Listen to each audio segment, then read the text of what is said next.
This is the collision of common sense and comedy. This is Defenders Live.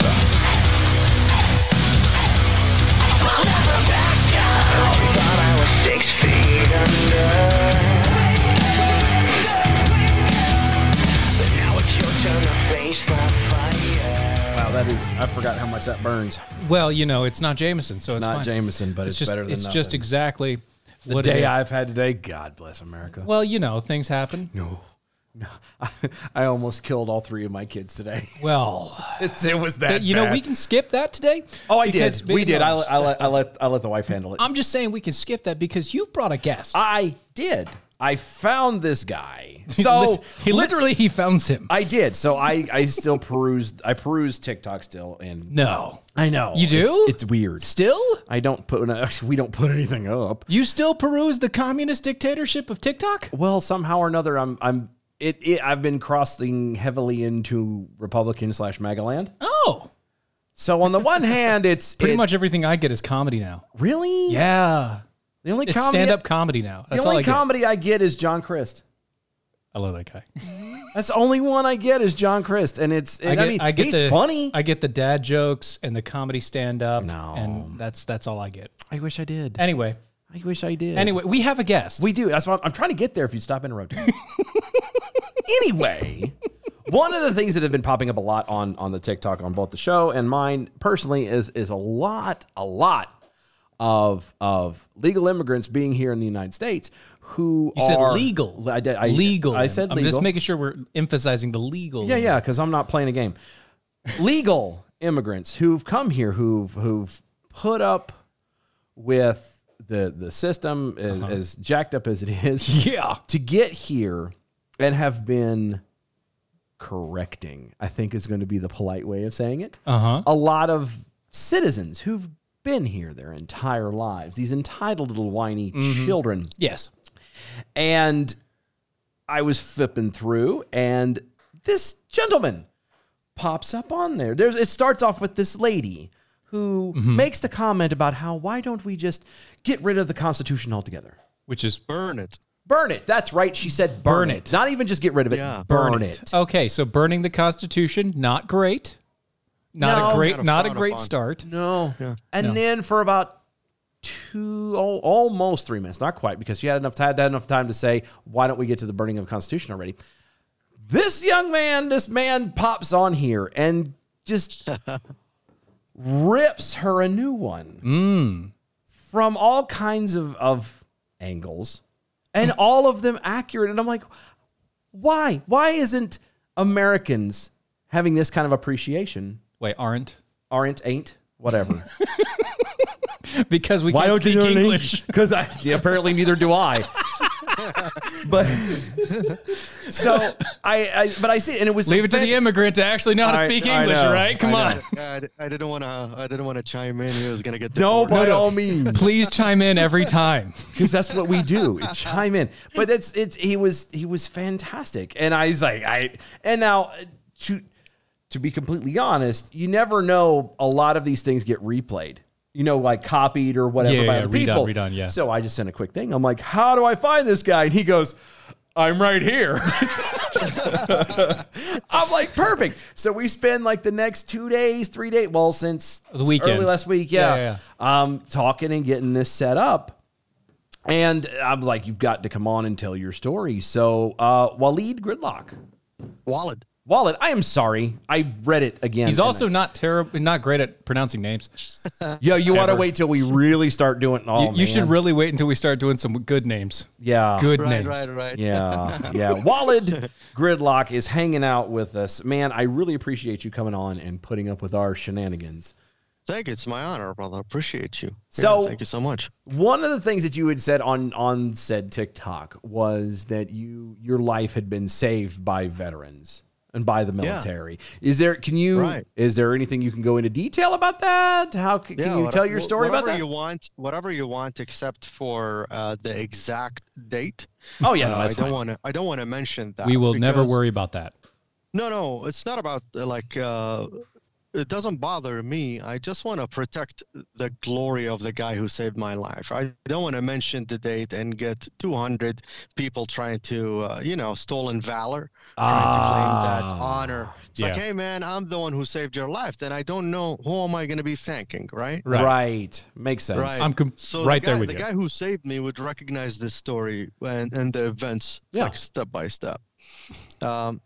So I was walking downtown Baghdad, specifically in Haifa Street. And Haifa, if you look it up, it's end-to-end high-rises built by a German company, then a Dutch company. And they're like high-end smart apartments. Does not look nothing like the Middle East at all. So, no, seriously. Wow. The Middle East is, like, especially Baghdad and Iraq in general, is terribly depicted in movies and news. So it doesn't look like Black Hawk Down? Is that what you're trying to tell me? No, that's Somalia. No, I know, but everybody's convinced that that's what Iraq looks like. Right. Yeah, not even the Hurt Locker. Like the Hurt Locker, a very small section of Baghdad looks like the Hurt Locker, where like in the beginning of the Wow. Like Baghdad is a very modern city. Okay. Yeah. So not all of it. There's some terrible sections. Sure. Still, Right. Yeah. So, anyways, I was on my way to the British Embassy, which is inside the Green Zone. For those of you who don't know how that came into fruition, the Green Zone was Saddam's old, like, main palace, almost like the White House. Okay. And the surrounding entities around it, they threw like a 25-foot concrete fence. They look like Jersey barriers, you know, but they're like 25 feet tall. Yeah. You know, they lock in together and they just put a big giant wall around the city. Okay. And that became the Green Zone, where it housed the intelligence operations, the conference palace, the British Embassy, the American Embassy, the majority of like KBR used to operate out of there. Right. Titan, Parsons, they're all there. So here's like a survival thing that everybody will get adapt to. Once you adapt to a self-preservation tactic, you'll never unlearn that. So you never go to the Green Zone via your own vehicle. It's easy to get you made out and followed and traced, and they'll find your home, your whole life story, the whole nine. They'll know everything about you by sunset. The bad guys I'm talking about. Yeah. Right. So if you want to go to these like, total social collapse, and you want to go somewhere or get some sort of a, like paperwork done, better take public transportation. Okay. Got it. And you need to get there before people get there leisurely. I will remember that. Yeah. For when I go, never. Tucking that away. Yeah, right. So, so I used to, like, you can take one bus, let's say, from point A to point B, from like where I was to the Green Zone, but it's really hard to track if someone's following you. Yeah. So I used to switch a lot of buses, 4 or 5 times. Yeah. Because if you would be taking the same stops that I'm taking, they're very random. Yeah. I would know that you're after me. Right. So I got down middle of Haifa Street. Like I said, it's like 2 to 3 miles worth of just high rises, shoulder to shoulder high rises, heavily residential area for the well-to-do. It's not even a terrible residential area. Like apartments are expensive over there. Yeah. So it's almost like Upper Manhattan. Yeah. So I'm crossing the intersection, and some homeless looking guy, long buffy beard. He was wearing like a jogging suit, like a track suit. Yeah. And he has like a tuxedo belt across his belly. Those like little shiny patent leather belts. Yes. Like he fits the criteria of complete homeless person. Yeah. And half baked a little bit. So as I'm crossing 7 o'clock in the morning, I'm trying to make it there before the line gets all the way across the Tigris, So he comes up to me, he goes, give me your ID. First of all, wow. who are you to ask for my ID? Like, put yourself in my shoes. Right. Yeah. You know? So I thought this guy was like having like visual hallucinations. He have this idea in his head, you know, that he's a big shot, you know, you have to ask for IDs, you know. So government is like heavily corrupt in any third world country, even second world country. Government's generally corrupt. Like cops ask for tips and bribes, and it's very common over there. Same thing happens. I was going to say first world problems too. Same thing happens down to Mexico too. Like they'll stop you. You know, or here in America, it happens or here, sometimes. Right. Not as much. So I figured this guy probably needs like a couple bucks to go grab like a meal or something. Yeah. So I'm like, do you want some money? You're going to go grab breakfast for yourself? And he goes, no, give me your ID. And I'm like, do you want some cigarettes? You know, you always get better keep a pack of cigarettes on you. Even if you don't smoke, keep it on you. Because it helps break the ice with other people. You know, need some smokes? Here you go. Yeah. They're like, yeah, you want some smokes? And he goes, no, give me your ID. I'm like, look, man, I'm really busy. And he's older than me, and I just didn't want to be rude or like hit him or whatever. Yeah. I'm like, I'm really busy. I got to get going. You know, like I gave you what you options. Call it. Yeah. I gave you your benefit of doubt that pleasantries, benefits, you know. Yeah. Now you're becoming like annoying and you need to. Yeah, you're firing on one spark plug and you're delaying me from getting there. So I'm about to ignore him and walk away, and he grabs my arm. And there's something you would learn when you grow up in big cities. So people who grew up around, like, let's say Brooklyn, Bronx, whatever, somebody grabs you, hit them first, ask questions later. Yep. Always. You know, right. Yeah, so don't be like, oh, who are you grabbing? Don't talk your way out of that one, okay? Yeah. They grab, you punch, and you go. It's the middle of a concrete jungle. Just so we're clear, that works in the South and the country too. Just so we're clear. Yes. If somebody touches you, if somebody touches you, you have all rights to knock them out. Yeah. Hit it first and ask questions later. Right. So the guy grabs my arm right by the elbow, and here's another thing that he didn't know about me. I have 7 different black belts from 7 different martial art disciplines. Wow. Okay. So you've been practicing. A variety of rankings, you know, like 3rd degree, 4th degree, 5th degree. I have a founder certificate from the World Karate Federation, you know, for my own style. So this guy completely grabbed the wrong guy.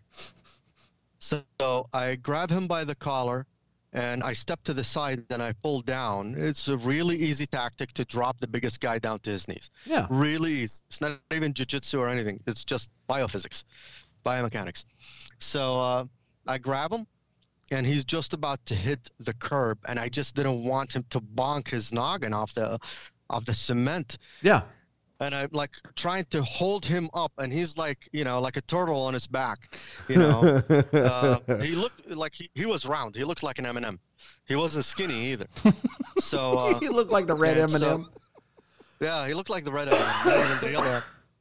So, and he starts screaming, "Come and get him! He's here! Come and get him!" I'm like, who are you talking to? It's like in empty buildings, you know, and 8 gunmen run up from between those buildings. Holy and immediately they grab me by the back of my shirt and my arms, and like rifles and pistols all aimed at me in every point. Like they don't have to even aim. It's all point blank. Wow.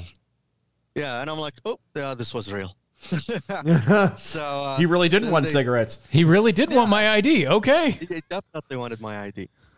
Ironically speaking, my British passport was with me. Here's like, I was born and raised in Oxford, England, but my parents moved us to Baghdad, Iraq, because that's where they're originally from. My father was a professor of anthropology, got a PhD, and my mom is professor in economics.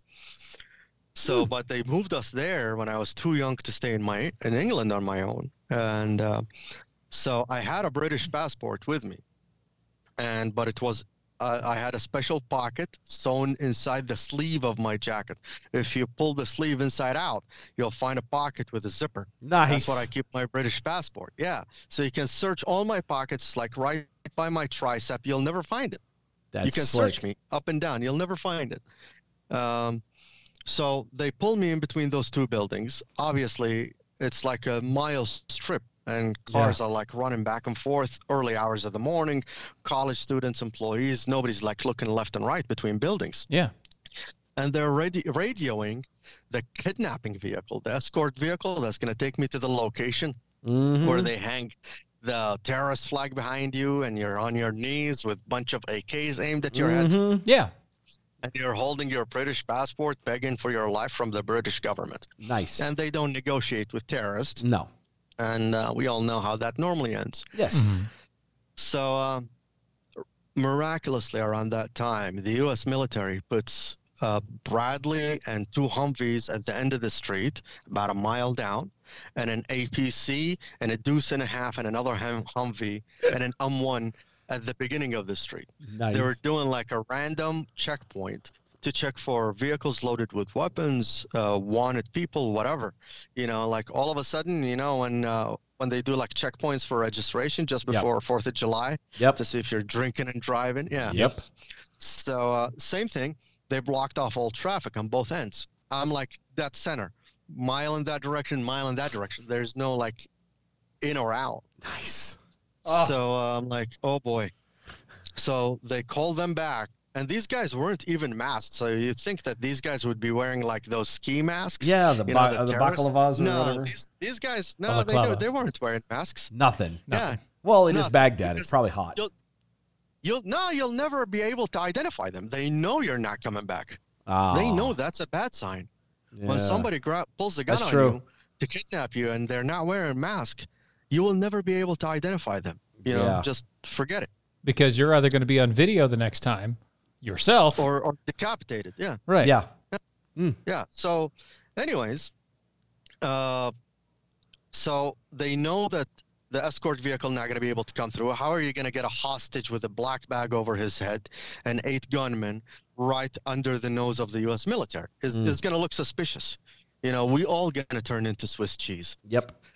So, or we may rest in pieces if they turn the cannon from the M1 Abrams on you. Yeah. So, anyways, they read me my death sentence right there on the sidewalk. Oh, wow. Yeah, they sentenced me for execution right in between those 2 buildings. And they say, your court and jury have decided that you've been helping the infidels, the sons of Satan, whatever, the enemies of Islam, and you're hereby sentenced to die. I'm like, great. Yeah. And I didn't even have my coffee this morning. I know. I didn't even have my coffee this morning. It wrinkled my programming for that day. Yeah. So, anyways, they tell me to get on my knees, and I said, I'm not getting on my knees. Yeah. Like, I wasn't being cocky, but if I'm gonna take a bullet, I would like to take it on my own terms. Right. You know, what are you gonna do? Shoot me twice? Yeah. Yeah. Bring you back to life and then kill you again. Right. And these guys pummeled me to the ground like Robert De Niro from Goodfellas. They were like on top That's a good reference. That is actually good. That's seriously. solid. Serious. Oh, yeah.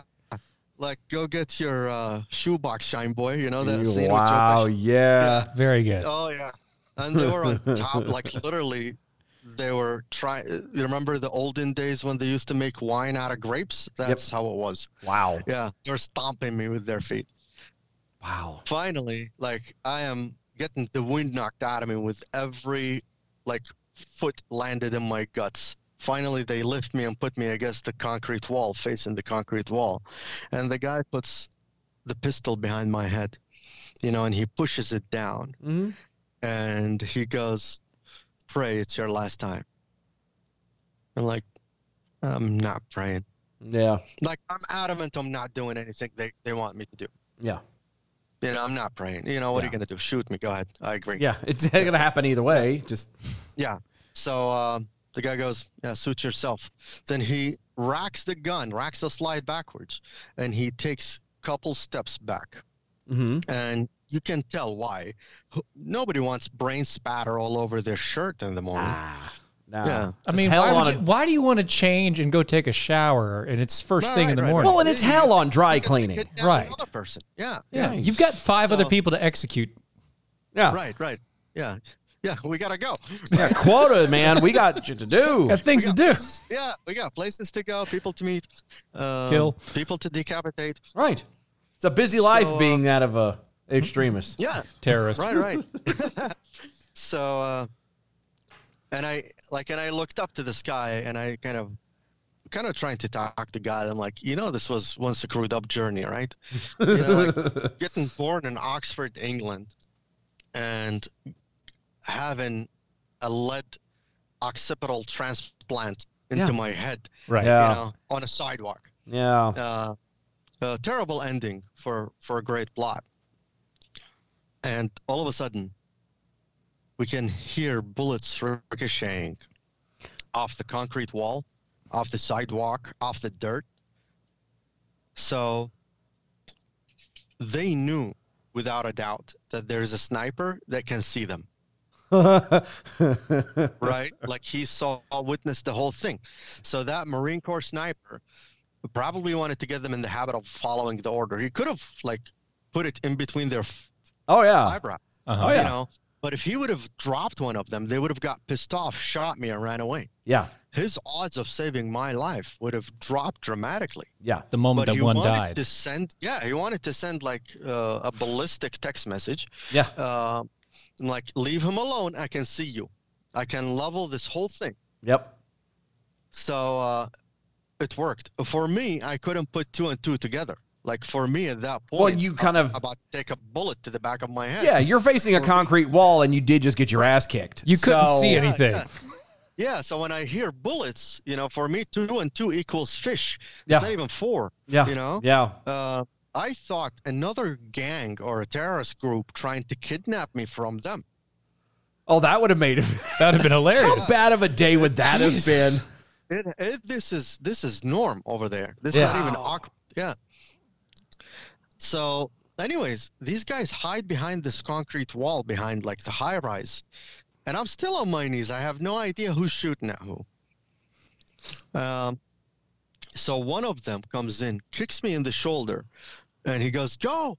Next time, get your IDs with you." Meanwhile, like they took my jacket off and threw it on the sidewalk, my wallet, my cell phone, everything. Wow. I'm like, they're letting me go. So I don't question it. I Oh, grab yeah. my stuff like all in one hug. And I'm like running across the street, my feet ahead of me like cartoons. So they know the sniper can't see them anymore. And now they're firing at me, trying to wound me as I'm running away. So I can either bleed out or when everything settles, they can come back and scoop me later. Right. And I can feel these bullets like crashing under my feet. Holy like cow. they're not like in the Western movies, when a bullet ricochets off of a wall, you hear, Yeah. no. This, you would hear like a stone hit the ground, almost like somebody throwing a handful of gravel Yep. under you. Yep. That's exactly what it sounds like. So bullets getting fired at me, and I don't know who's fired. Like eventually I figured out this is a sniper because the Marines, they must have put him in there like hours, maybe a day ahead of time. Oh, yeah. Oh yeah. So anyways, this guy in a Toyota Corona. So Toyota made a vehicle called Corona back in '86. I remember Not Corolla. those. I remember Yeah. those. So that was almost going to be the demise of Toyota, almost bankrupt the company. Yep. But yeah, it never broke. So this guy spikes his brakes. He was driving and he spikes his brakes. He see American military at the end of the road and he hears bullets. So he thought it was a warning shots. Don't get in this street. Yeah. Okay. So he spiked his brake like, oh, I'm not supposed to get in here. So, back in the day, those rear passenger windows, they don't roll all the way down. Nope. Right, no. Nope. It's to protect kids. Yeah, it's all, and they still do it here today. Okay, so hold on. We got to take a timeout because we're about to hit a commercial break. Sure. We need you to finish the story. This is fantastic. Obviously, we need you to finish the story. So we're going to take a timeout. We've got a 2-minute break coming up, and after that, we're going to let you finish. We're going to start right there with the roll down windows of the Corona. The Corona. Not the Corolla, the Corona. The Corona was and we're going to work it that way. Steaming pile of crap. Stick with us. We'll be right back, guys, right after this. Right.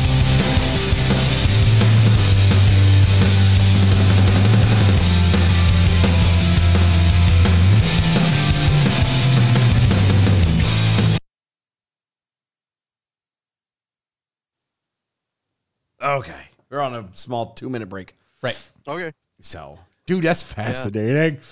That's amazing. I mean, like, seriously, like, I'm just kind of sitting here like, that's like watching a movie.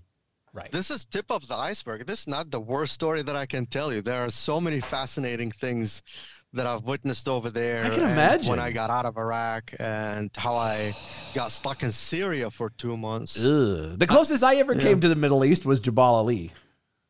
See, I haven't been to the Middle East. Well, I was military. You weren't. I know. That's what I'm saying. Was that in Kuwait? Saudi Arabia, Qatar? Saudi Arabia.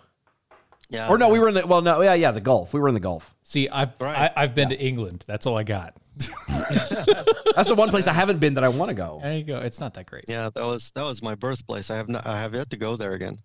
Wow. But This is so good. It's okay. It's America's birthplace too.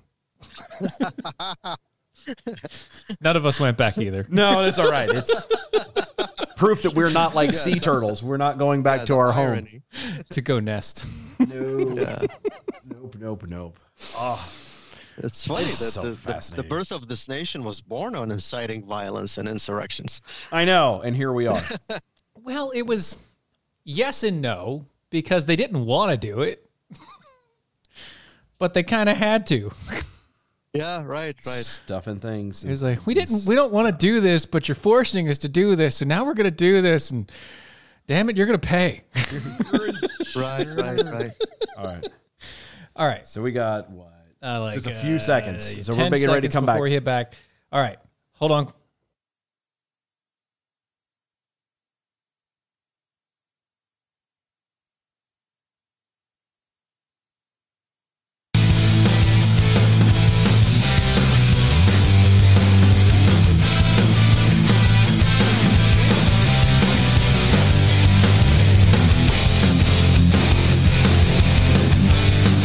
This is Defenders Live.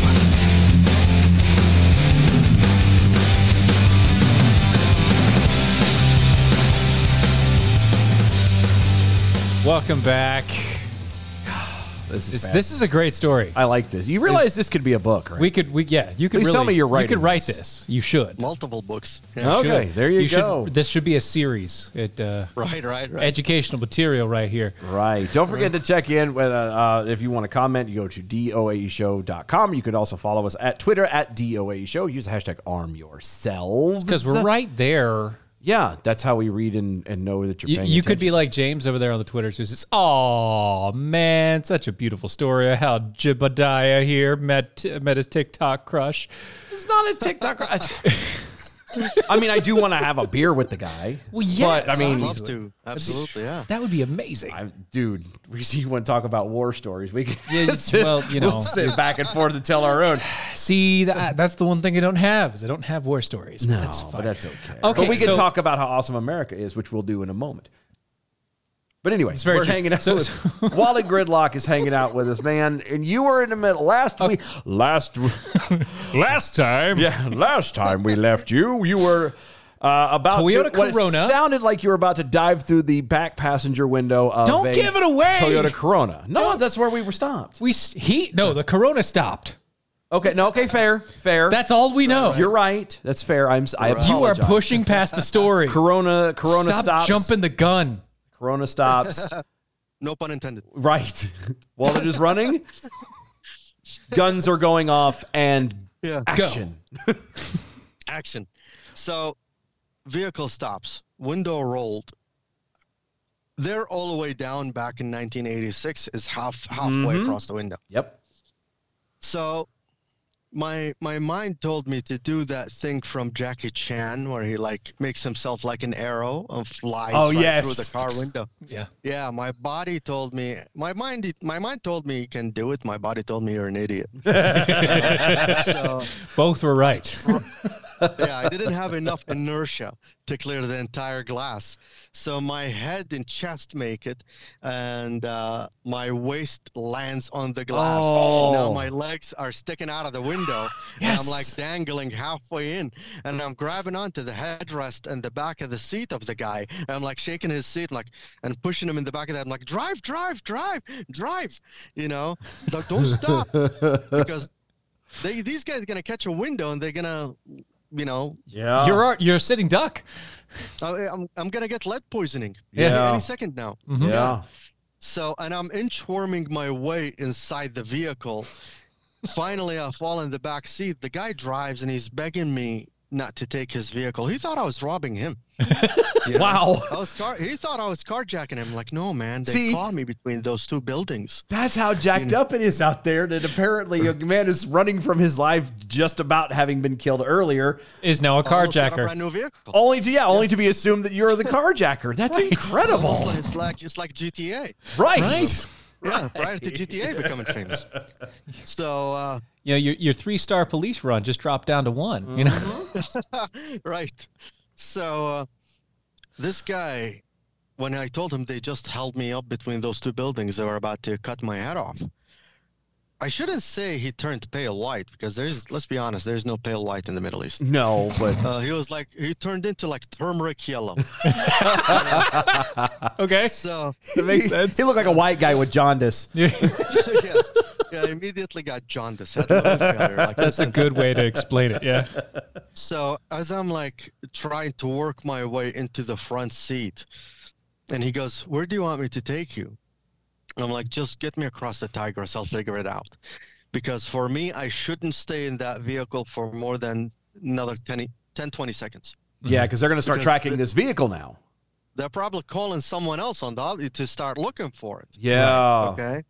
So I need to lose my tag. This is how you get tagged. I need to lose my tag as soon as possible, which is that blue Corona. Right.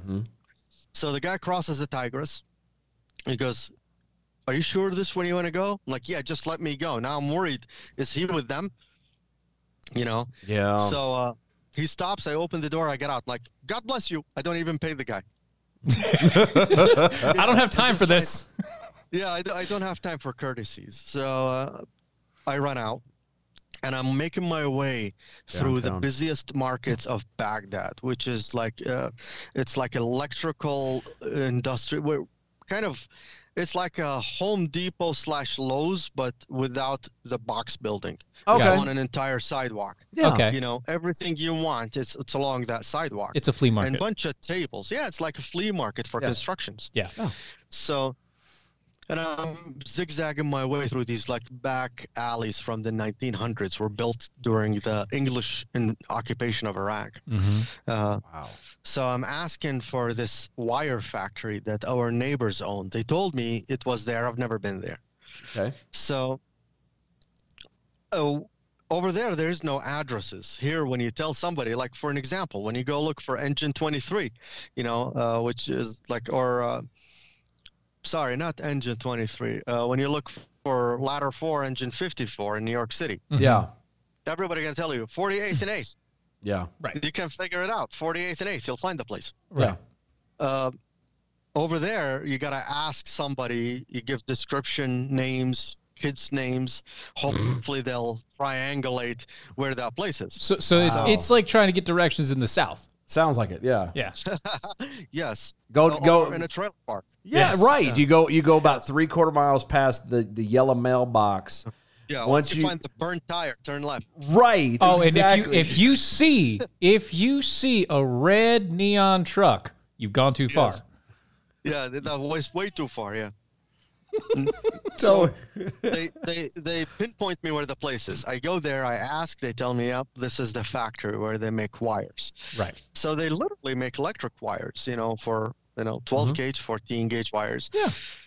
So I asked for our neighbor, and they said he went to make a delivery. He'll be right back. Can we get you something? Yeah, sit down, have some tea. You know, like tea is a big thing over there. It's almost like giving you coffee. yeah. You know, I'm like, okay, sit down, have some coffee. But That's tea the in Middle English East is representation. Yes, that whole English influence. Yeah. Right, yeah, it's stuck. So I'm like, yeah, no, like they have big giant glass window. I'm like sitting there, literally, for the bad guys, like Yeah. shooting fish in a barrel. That's Yeah. how they- No, thank you. No. Yeah.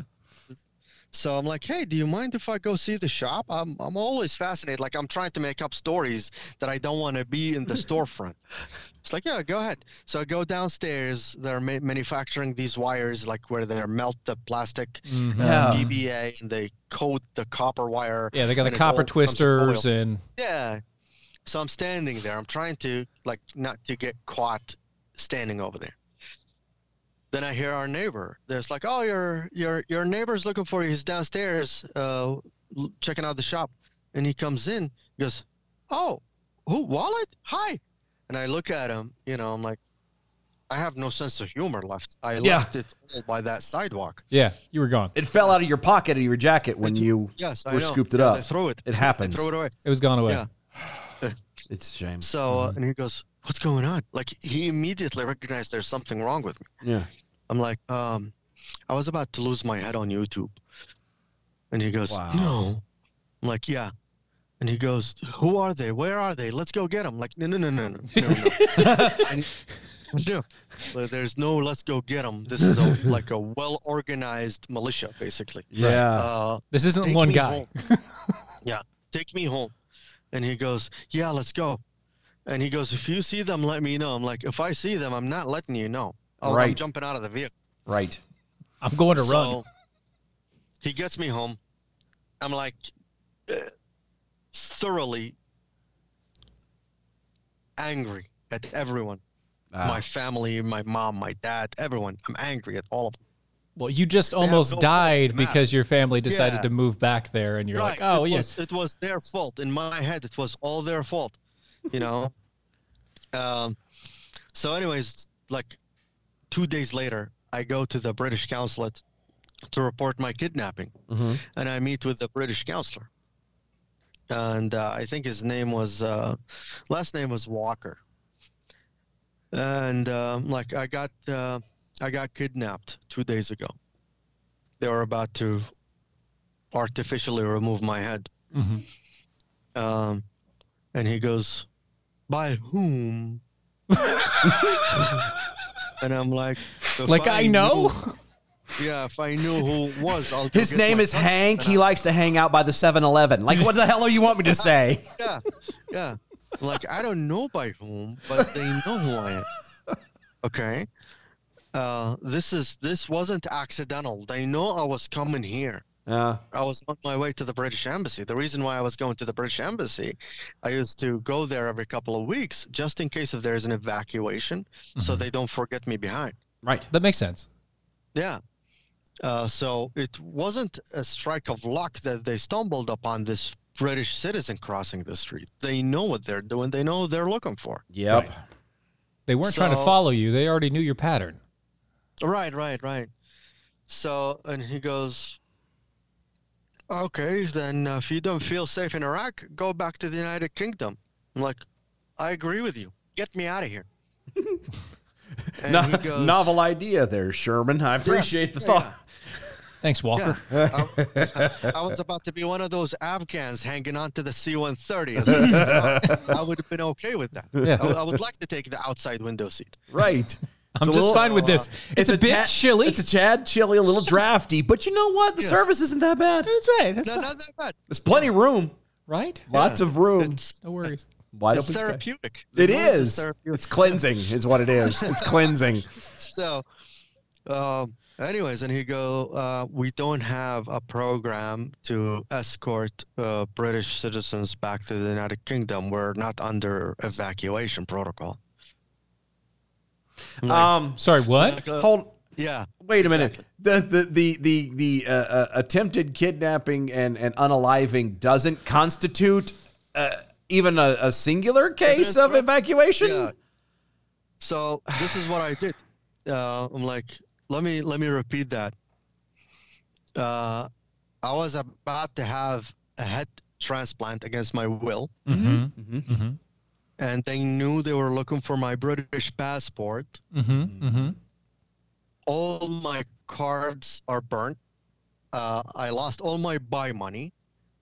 How am I going to work my way out of Iraq without your help? Right. And he goes, you can go to Jordan and fly from Jordan back to the United Kingdom. Again, you have to have money. You need money for that to get to Jordan. Like by road? Where they can find you. What are you going to do? Hitchhike? Like, you just show some leg and try and get a ride from a trucker? Like, I don't understand. Hey, Yeah, so people travel by road all the time, and I'm gonna tell you the story, which is like kind of like the part 2 to this one. So and he goes, yeah, we can't evacuate you to England. You need to go there on your own. Like, got it. Okay. Thanks a lot Yeah, for nothing, dick. Like I thought, when you like bust into like an embassy of a different country, like Julian Assange, Yeah. say, I'm asking for a political asylum. I'm like, all right, nobody can touch you here. That's what I always not. thought. Apparently, you can't ask for asylum from your own country. Well, hold on. Apparently, you can't asylum from your own country. Right. That's weird. So, like, I just took the ultimate sacrifice, and I was okay to get seen going into the green zone again. Okay, because that's where they saw me, probably, most likely where they saw me. Yeah. So, and I did it, and I walked into the green zone, and I talked to the British counselor, and he said, sorry, no dice. Of course. And now I got to walk out. And I'm pretty sure those guys going to be waiting outside. Yeah. Mm-hmm. Yeah. So I walk in through, like, I think it's the west gate of the green zone, and I had to walk back out of the west gate of the green zone. Mm-hmm. And it's like surrounded with husk barriers. You know what a husk barrier is? So it's like a chain link fence lined up with cardboard, and they fill it up with gravel. Oh, okay. So they make these cubes that you can just make chains upon chains of fencing. Okay. That's bulletproof, almost, so you can construct that in a couple of days and make miles of barrier wall. Gotcha. Then they stack them up like on top of each other. They're all like a square yard, each box. So I'm like, all right, if bullets start flying in this direction after I get out, I'm just gonna sprint and see how far I can get. Yeah. That's the best you can do at this point. Pray to God these New Balances hold up. Right. Right. So I get out. I settle all my businesses in Iraq, and I'm trying to get out of there. So I get out of Iraq and I go to Syria, Damascus. The first night there,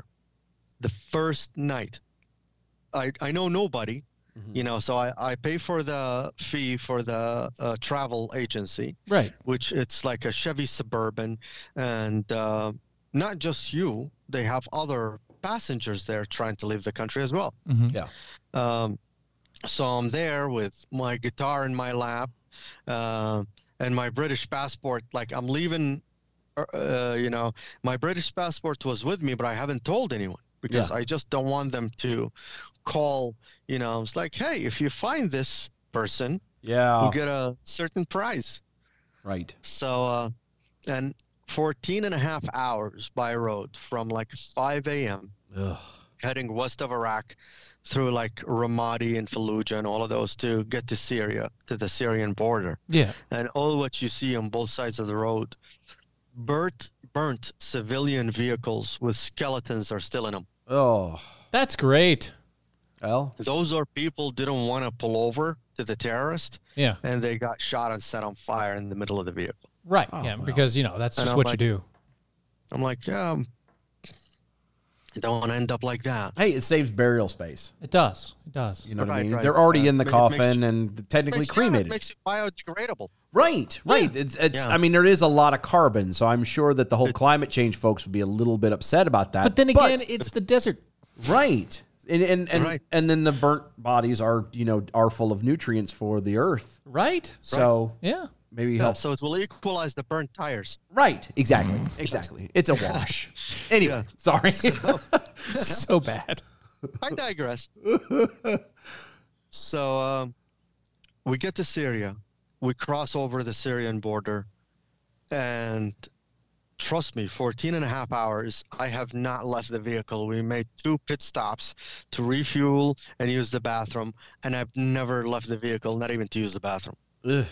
That sucks. I don't want to get out because in my head, I'm going to get out and I'm going to turn around after I leave the bathroom and I'm not going to find that vehicle. Right. Mm-hmm. Yeah. Yes. Like everything becomes a conspiracy theory when you're surrounded by danger all the time.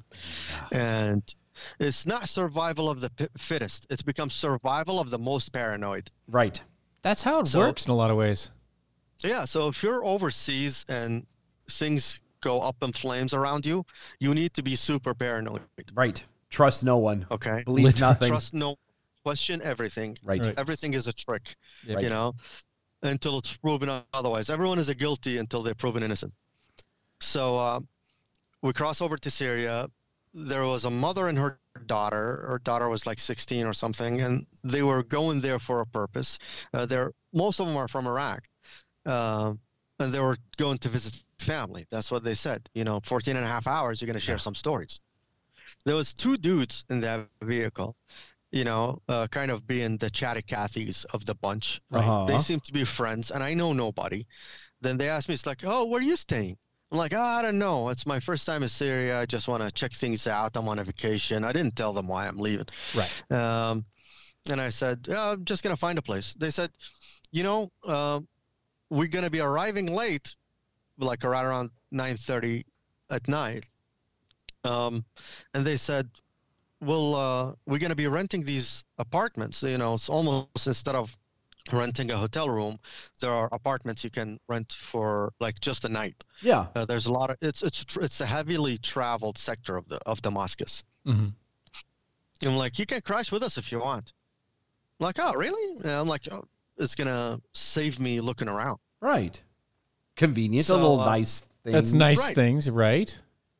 So here's a dangerous thing in Syria. You're not allowed to get caught with American US dollars in your pocket. It's against the law. Wow. Okay. So you have to exchange all your money at the border. Right. And I didn't Uh-oh. because I felt it's a trick. I only exchanged like $150, $170 or so. Okay. Things are like extremely cheap over there. Yeah. Like a carton of cigarettes, 75 cents.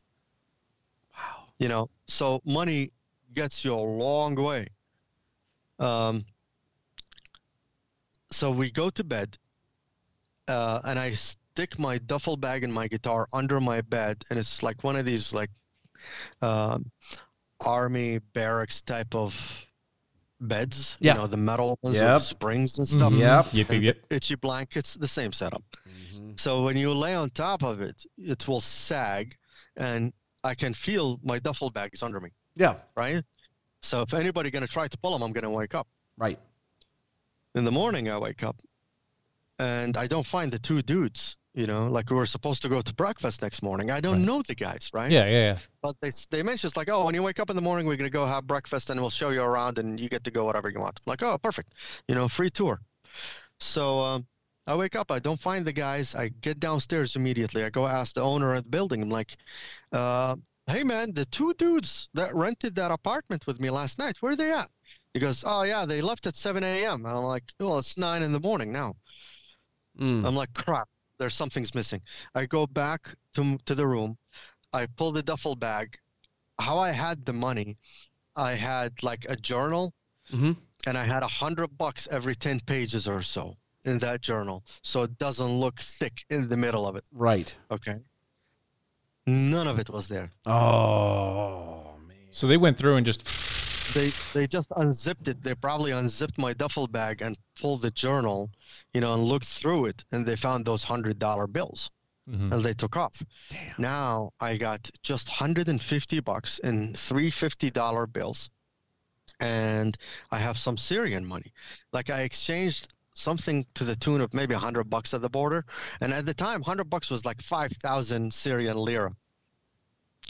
When you're in a new country and you have no idea, like, so let's say you go to India and you give them $100 and they give you like 12,000 rupees. Yeah. You don't know what you're spending the money on. You don't know how much things cost. Yeah. So I'm like, I take my stuff, I go to a hotel where nobody going to be stealing my stuff. It was a fancy hotel, like wall-to-wall marble, thick, Ooh. frameless glass doors. Like, this seems like a safe spot. I'm like, how much is it for the night? And they're like $50 a night. I'm like, I'm going to stay here 3 nights, clear up my mind, run out of money, then sleep on the sidewalk by night 4. I'm okay with that. Oh.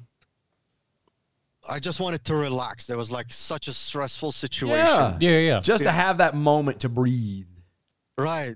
So I put my stuff in there, pay for one night, give them $50. I get out. Like, this is how I planned it. I had a can of luncheon meat and a can of corned beef meat that I took with me from Iraq. So I said in my head, instead of spending the money on restaurants and buying food and whatever, I can make my own sandwiches. I can save myself a lot of expenses over there. Mm-hmm. So I'm like, let's go get bread. I wanted to make like luncheon meat sandwiches. Yeah. So I get out of the hotel. I wave a taxi. He stops. I'm like, I want to buy bread. Can you take me somewhere to buy bread? And the guy goes, first night here? I'm like, yeah. I'm like, what's so weird about that? He smiles. He goes, okay, get in. And he takes me about 20 yards. And he goes, that's the store. Oh, no. Like, I'm like, really? Thanks, and he goes, douche. yeah. I'm like, how much do I owe you? And he goes, nothing. Your first night here. It's on the house. Have a good night. Oh, that's nice of him. At least it is, eh? All right. Yeah, things gonna look up. So as I'm walking to go buy bread, and I smell this awesome food smell I've never smelled in my life. And I turn around, and there's a restaurant that makes shawarma. Do you know what that is? Yeah. It's like gyro or gyro shawarma. That's sandwiches. So it's like, meat cut up in steaks and stacked up like CDs on like a rod and spins in front of the flame. Mm-hmm. So they have this long knife. They just run it along the side, and this meat chips fall down full of deliciousness. Yeah. So, and I'm like, you know what? Let me get a sandwich. I go up to the guy. I'm like, hey, how much is the sandwich? And he goes, 15 lira. I'm like, I have no freaking clue what that is. So I give him the coins like this, like in my cup in my hand, like, which one of these? Point. The guy picks up, then the guy picks up 15 lira and makes me a sandwich. They wrap it like a burrito, then they put it in a panini press, and I took one bite, and my world turned around. It was wow. Everything became in color. It was magic, right? It was magic. Yeah, it was like the Wizard of Oz when it goes from black and white back into color, everything. Yeah. And I'm like, you know what? That's not much money, for these sandwiches. Let me get 2 more sandwiches. I can eat one on the way back to the hotel, and I can save one for breakfast tomorrow. Mm. So, anyways, I'm eating my sandwich, walking, dazed. I'm like, I have no idea. I'm in a country I know nobody in. I have no addresses for anyone. I got nothing lined up, and I have no idea where am I going to go from here. And as am I doing that, I hear somebody saying, so what, you forget your own friends when you show up to Syria? And I look, and it was one of our neighbors standing in Syria. Oh, wow. One of our neighbors in Baghdad, 2 of them actually. And I'm like, oh, hi guys, what are you guys doing here? And like, oh, we're on vacation. What are you doing here? Like, vacation? Yeah, let's go with that. Oh, yeah, where are you staying? I'm like, over there in that hotel. I was like, oh man, that's expensive. How much did you pay? It's like $50 a night. And he goes, dude, that's like 2,500 lira. And I'm like, is that a lie? And they go, here in this hotel, well, it's like apartments. Yeah. It's like we rented an entire apartment for a month for 2,000 lira. Oh, wow. I'm like, I can get 30 days for $50 versus one night. It's like, yep. Holy You smokes. can come and bunk with us if you want. Like, you guys are sure? I trusted these guys. Oh, yeah. Not that I know them for a long time, but I know their families. They're Right. from decent families. Yeah. And I'm like, yeah, well, you know what? Tomorrow morning, I'm grabbing my stuff and I'm coming back. And I was so excited. I went back to the hotel. I told them, this is my last night. Here's how much I owe you. In the morning, I'm grabbing my bags and leaving. So I grab my bags and get out. Because I was so excited, I forgot to ask which apartment in that building. Oh, no. The building is 4 floors, and each floor got 3 apartments. Oh, Guess no. what I did? Knock on every door. single door. Oh, sorry, wrong door. Oh, sorry, wrong door. Until they opened up. Seriously, I went floor by floor, apartment by apartment, until they opened the door. So I've got a question. Wow. So technically, this is a 2-hour show, and I want to hear the rest of the story. However, However, it's up to you if you want to stay with us. I'll stick Yeah, with you. or we could. There's all kinds of ways we could do it. If you can remember where you're at, you're in Syria, and you just now found the hotel. If you can remember that, we can always have you come back, and you can still hang out with us, and we can actually do regular stories. That's true. We could do regular. I don't care. I like his story. No, I want to do hear too. it. All I know, well, the reason I'm going to save it is because if you're not a defender, if you're not part of our website, if you haven't signed up for that, You wouldn't be able to hear it. you would never be able to hear it. And very this true. story is Right. too fascinating. I know too many people that You want want to hear everybody this. to hear this. I do. Okay. I do. So let's do that. We're going to save it. So, Go to doaeshow.com. yes. Become a defender with us, $5 a month or $50 a year. Yes. Follow us on all the social medias. Where can we find you on all your stuffs? You can find me on TikTok under Gridlock Pod. You can find me on YouTube under Gridlock Podcast. Twitter, Gridlock1. All my links are in the beacon links under my TikTok account. Cool. There we go. So click the beacons. It will take you to all my links. Cool. Sweet. So, do you want to hang out and do stories with us like a regular thing and pause your story on that and we can bring you back, say, tomorrow? It's up to him. Or, yeah, whenever you're available next? That's up Or to do you him. want to It's not finish your me. story? Tomorrow's Wednesday. I can't do tomorrow. Okay. I got another scheduled show, but I can do Friday. We don't do Friday. We I don't mean, do. we- Well, we we usually could. do- I could do Friday for that. That's not fair because I don't because I got Oh, that's I true. You got the kids. boys. Yeah, that's right. Okay, sorry. That wouldn't work. Normally we do Friday shows, but here lately it's a long story. Next week. Yeah, let's do next week. This isn't too good of a story, man. I know Honestly. I've got to hear the rest of this. So we have to hear the All right. rest of it. We have to hear the entire thing. We have to go through that. Oh yeah, but do you want to hang out for the next hour and talk stories and give opinions and stuff, or do you need to run? Whatever you guys want. If you want to take quick commercial break so I can grab my coffee and we can finish the stories, or we can meet up next week. Up to Okay. you. So let's Trust do this. Trust me, all my stories will not fit in 2 hours. That's Oh, very yeah. true. So- That's very true. And like I said, this Schedule another day for more stories. right, and this next hour that we're getting ready to go into, which we are on break now, by the way. Yeah. This next set is again only people who subscribe to the website are going to be able to hear. So like everybody's heard most of it, and granted, it would be a great hook. I feel it's too good of a story to kind of profit or try to attempt to make money off of. So we want to save it for everyone to be able to hear for Right. sure. Yeah. So you are more than welcome to sit and hang out because we got some doozy of some stories that we'd love to get your opinions on. Oh, absolutely. So yeah, Go get some coffee. yeah, you got about 2 minutes. Perfect. All right, I'll go warm it up. I'll be right back. All right.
This is the collision of common sense and comedy.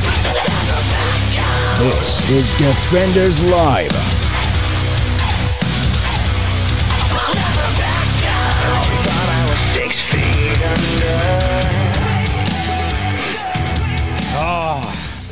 Yay! That was a really, really good story. Oh my gosh, that was really and good. That's only like what part one was part 1 of 7. But that was part 1 of 7 that we're going through. But that's just of this story. That's he said just he's of got this part. so many others. Woo, buddy. Oh yeah. See. Okay, so for all those out there who are listening now, if you missed the first hour, go back. What the hell's wrong with you? you? Go back and first off, where were you? Where were you? And no, I don't mean you specifically, Vika. No, not you. Well, we know where you're at. We know where you're working. at. You're working, so it's fine. But where was everybody else?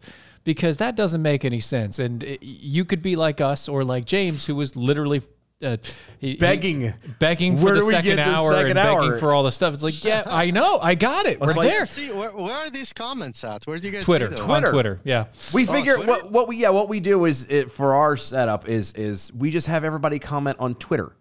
Because they use a hashtag, that way we can track it. Well, yeah, then everybody can, there's no special thing they can look at. Everyone can be a part of it. And you can even get into conversations with people that are having conversations with people who are listening. Right. Because that's actually what's really fun is somebody says a comment to us, and then 5 other people comment to them because they know that person or they know them on Twitter. Oh, sure. And you get to read all the lines of comment that they have no idea where the original spec is from, but it's funny.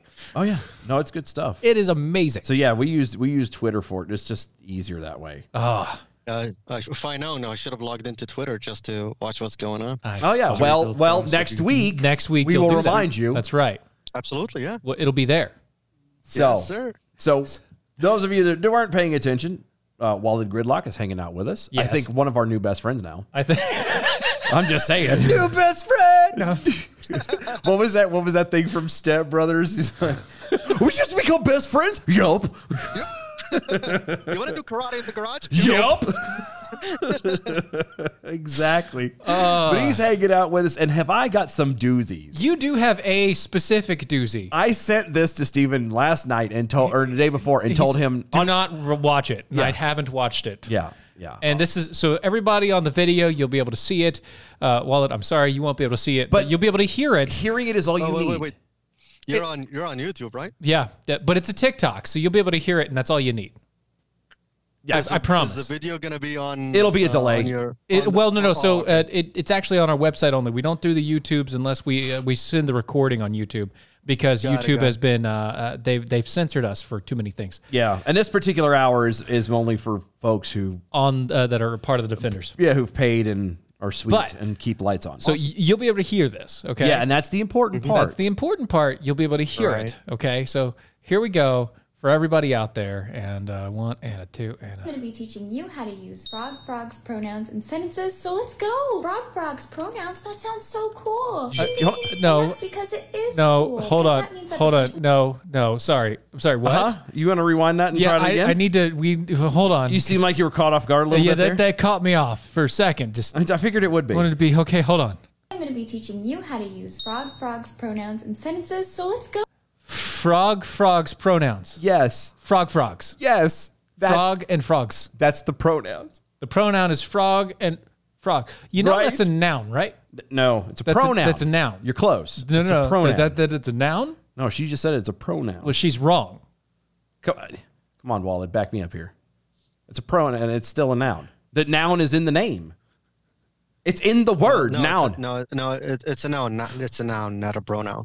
But noun is in pronoun. It's still a noun. I'm just saying. Like the R that we discussed in the beginning of the show. Oh, frogs, pronouns, that sounds so cool. Ding, ding, ding. And that's because that sounds so cool. No, it doesn't sound so cool. Ding, ding, ding, ding, ding. You don't think so? No. You're not a fan of this? No. It's cool because that means that the person that's using these neo-pronouns is staying super curious about frog self and wants to know more about frog self. And I, as a oh my god! You know, so here's the thing, knows right? about frog self. Okay. Well, here's the thing. Huh? Talking to you specifically. Me? Okay. No, not you. Okay, Walid. Walid. Okay. Neo-pronouns. Also not a word. Right. It just means new pronoun. That's all it means. Neo-pronoun. It means new pronoun. New era. New era no pronoun. That's it. That's all you're saying. You're saying, I've created my own pronoun because I'm a moron and I want people to think I'm special. That's all you're saying here. Oh, you're definitely special. I think it's a little bit more disastrous than that. I think the intention behind it. Oh, it's a heavy nothing political. to do with the yes. children. Yeah. It's a 1984-esque Oh yeah. No, it's run on this. the same time. God bless your retarded little heart. What I'm saying is this yeah. person in particular is a useful idiot. Correct. She's a useful idiot. Oh yeah, no Or way. frog self is a useful idiot. Yeah, for those of you who haven't seen the video for Yuri Bezmianov, and Yuri Bezmianov is a defective KGB operative from the Soviet Union. Yeah. There was he defected back in the late 70s, early 80s, and he hid in Canada for the longest time. And he have a TV series of interviews and shows where he talked. His job was propagandist. Oh, That's his Great. job. wow. So he talks about how they were trying to dismantle the U.S. and the allies from within by introducing this propaganda in the earliest stages of school. So they worked from college into high school, into middle school, into elementary school and kindergarten. Right. So the corruption of the generations starts early on at the earliest stages of education. Right. The earlier you can catch a kid, the more indoctrinated they become and believe that it's Right. actually The easier it'll something be. necessary. Yeah, It's easier. They're more susceptible at that point. Right. So do you see why there is a specific reason why they eliminated the word mother? And I made up a TikTok about it. They removed the word mother and they're now naming them persons with birthing capacity. Yes. Okay? Or birthing capable. Birthing capable people. Yes. Individuals or Yes. whatever Right. it is. Yeah. Yeah. Yeah. So there is a reason, because when you hear mom, or mom is sick, or mom is crying, or mom is angry, or mom going to be mad, it will touch you emotionally. Yep. It will make you afraid and concerned to your core. Yes. Yes. When you hear a birthing capable person, It has nothing. It's There's clinical. zero it detachment. sounds Zero like attachments. middle management Right. Right. wants you to wear a pink bandana for breast cancer day.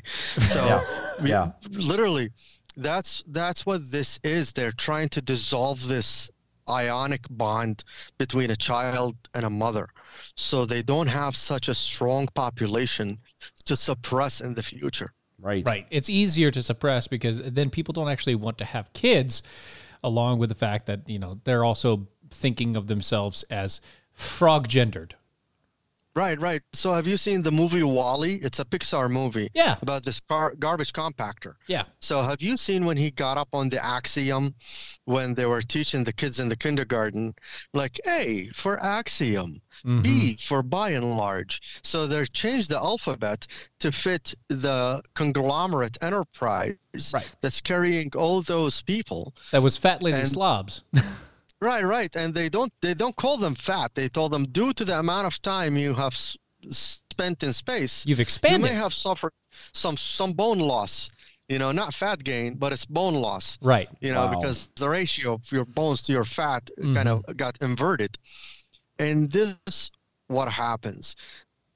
When did we go from stranger danger to having pamphlets now telling kids, do not point at strangers and call them names because that will hurt their feelings? I think the whole purpose behind that is to normalize pedophilia. Oh yeah. Oh, yeah. Definitely there. So when you see a stranger coming to your school, don't point at them and call them stranger danger. There is an act, you can Google that. I wish I had it with me. I would have showed it to you. It is like illustration, like watercolors, like how we do, like what do you do if you fall down and scrape your knee for children? How do you take care of your boo-boo, basically? Oh, wow. Same thing. But yeah, a stranger is not danger. And they have a picture of a child and an adult next to them. It's like sometimes they don't mean you any harm. Like when did we go from like don't get into the van of the guy with the candy into like, hey, you should be more explorative and get into more vans now. That's about where it's at. They're like, why don't we just here? You know what? We'll make it a government-funded thing where we'll give you vans just so you can drive around. And that's what's baffling to me. It's incredible. Like take the movie 300 about the Spartans. Yes. How they raise their children, of making them ruggedized and indestructible. And every single one of them is an impenetrable fighting unit. Yep. So when they clump up together, nobody can pass the Spartans. Right. And now everybody should be worried about their feelings and don't offend people.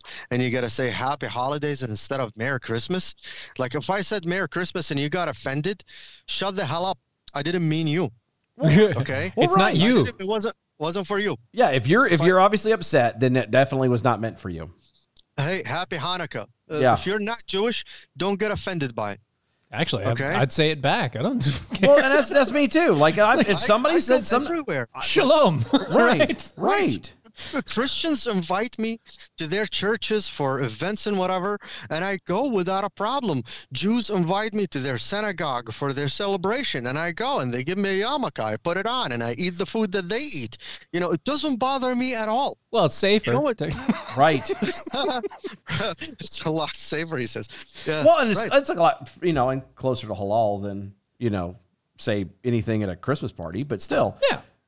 No, like literally the part of George Carlin when he says, words are harmless. Words are just words. Is the intention behind the word that hurts others. Right. But then at this point, like if you want to initially make that intention, assume intention on somebody, because let's be realistic. It's assumption now. Right. At the end of the day, you truly do not know why I say what I say. I don't know truly why you say what you say. I don't know what your intent is. You don't know mine. You don't know my heart. So we can spend the rest of our lives in complete cynicism where we're turning around and assuming that everything that somebody says is bad right out the chute. Or we can assume, lean towards, hope for, whatever, that the person is saying this did not mean it in an ugly, hateful way, even if it was as a, come off as a dig, or because you hang out with your buddies and you call them a name, or, you do something stupid or whatever. Like, that at the end of that whole thing, the guys there. None of that was a thing. Yeah, it was not meant to be, a douchey thing. You're just buddies hanging out and just picking and ribbing. That's because all boys are 12 at heart. That's true. And all men are 12 years old at heart, especially when they get together in large groups. And if we could just start assuming, we just get larger, we don't grow up. Right. We get more, horizontal and less vertical. Yeah. Sometimes. But become horizontally challenged. That's me. No. It's called bone loss, sir. It's bone loss, right? It's called bone loss. Yes, bone you're loss. suffering bone loss. But the guy that is muscle atrophy. The guy, Doc Thompson. Doc Thompson was a big inspiration for Stephen and I in getting into radio and doing this in the first place. And he had always said that you could never give an offense. All you can do is take it. Right. Yep. You know what I mean? Right. And if people would start really focusing on that and realizing that I don't have to be offended by what you say. Right. And if I do, there's usually one of two things. Either A, there's truth to it, and I don't want to fix it. Or it's a lie, and at which point you shouldn't be upset anyway, because if it's a lie, then why are you letting them bother you? Exactly. Well, this is a lie. You know that famous interview with Jordan Peterson, when this girl was telling him, it's like, yeah, but why do you dare to offend others? Why can't you just use non-offensive language? Oh, yeah. Because in order to be creative, you have to cross this line of being offensive. Right. You have to convey your idea across the board and affect someone else that doesn't believe in it. Right. That's the only way that you can actually Right. convey something to the point of moving another individual. Right. They have to either be offended or moved or pushed into a thought process that isn't their own. That's the only way somebody can think that way. So I got to tell you this story. I live in New York State, in Western New York. Yeah. Okay. Like in the mountains of New York. I'm sorry. In the countryside of New York. Wow, Yeah. it's cold. Even now, Yeah, it's I probably know, yeah. cold. I'm sorry. Right. I'm like 8 hours away from the city. Still, Wow. I'm sorry. Yeah. Thank you. Appreciate it. Yeah. Your condolences are accepted.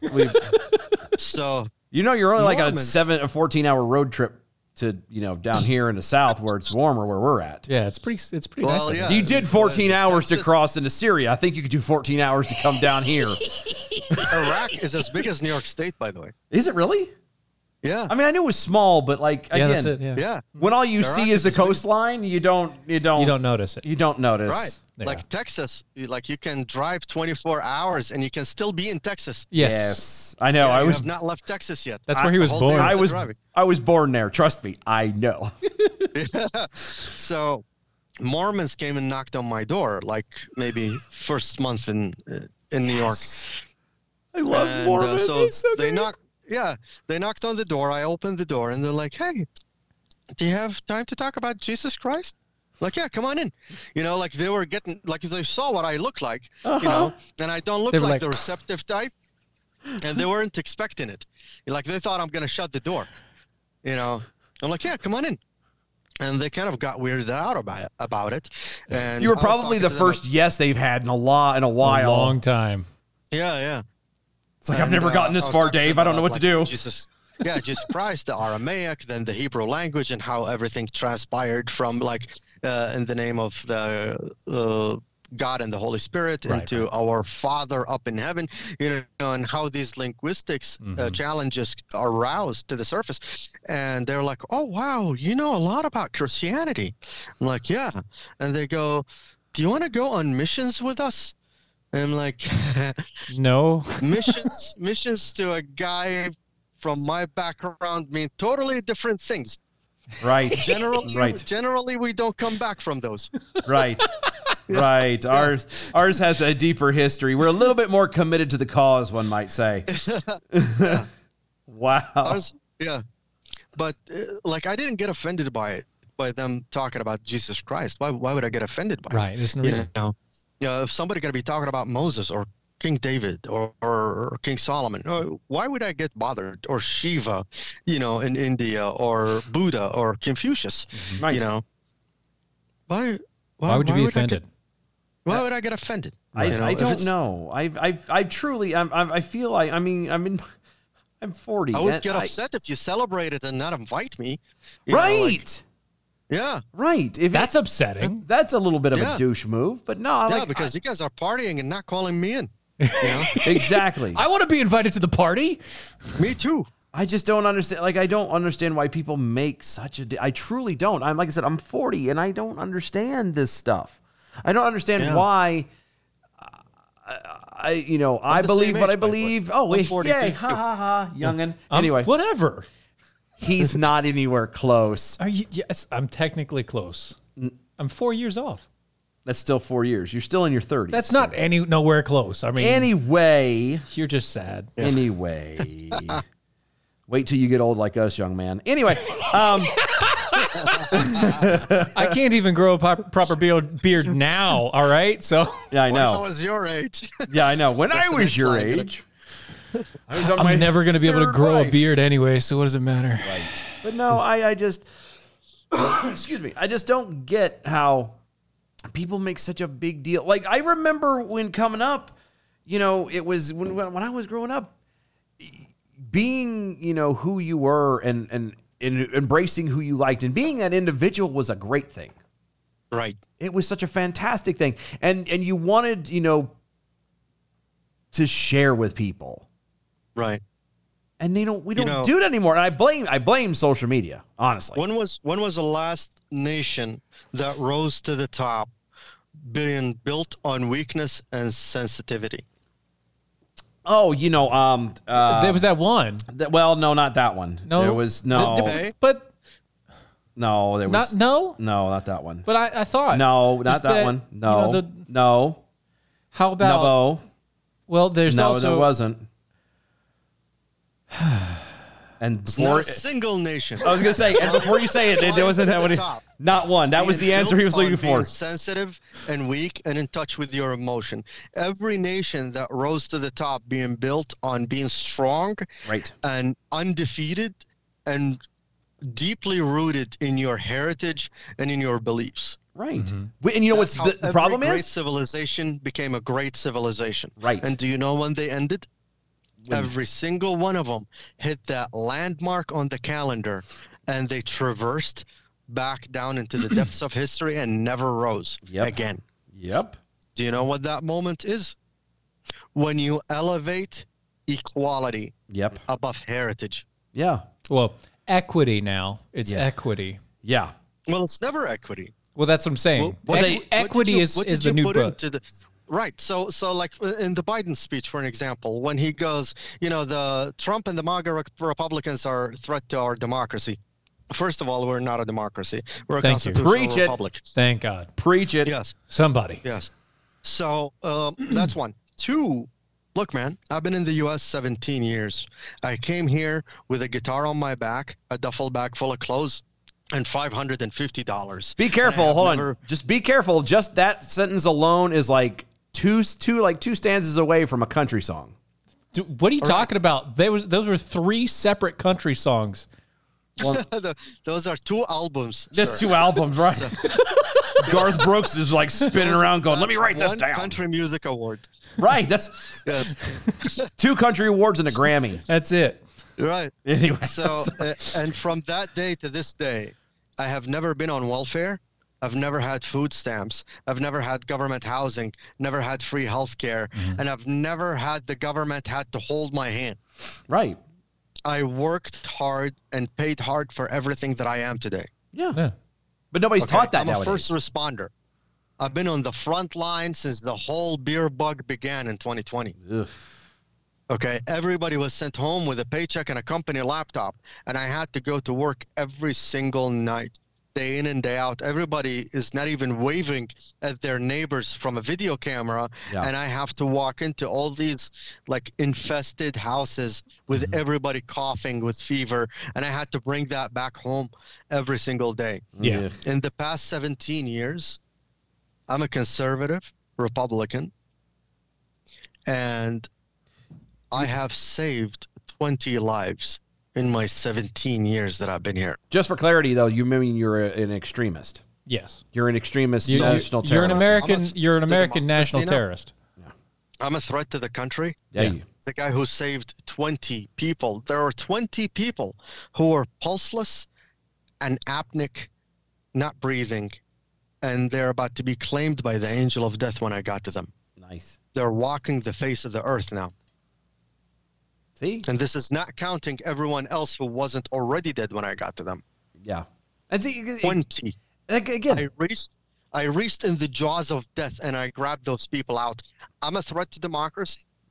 yes. Yes. Yes. Yes, sir. Yeah, because you don't vote The way they want the you way to. you should be considered voting. I mean, Right.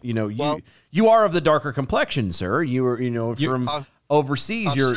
I've said it on my episode. I agree with what you're saying. I said it on my episode. I said, so what happened in Virginia in 2021, where the entire state that voted heavily blue and heavily Biden in the 2020 elections, they all flipped as the majority of the vote of the minorities, they all voted Republican. And they voted Glenn Youngkin as the governor of Virginia. Yep, they did. Okay, that's one. Two, they voted Winsome Sears, the lieutenant governor. A Jamaican black woman who was a Marine. That's right. All right. So we got a break coming up. We're gonna hit that, Yes, sir. and then we're gonna come right back. We're not 'cause gonna we- do this other video. We got We're more. gonna No. We got other stories and things to go through. We'll be right back.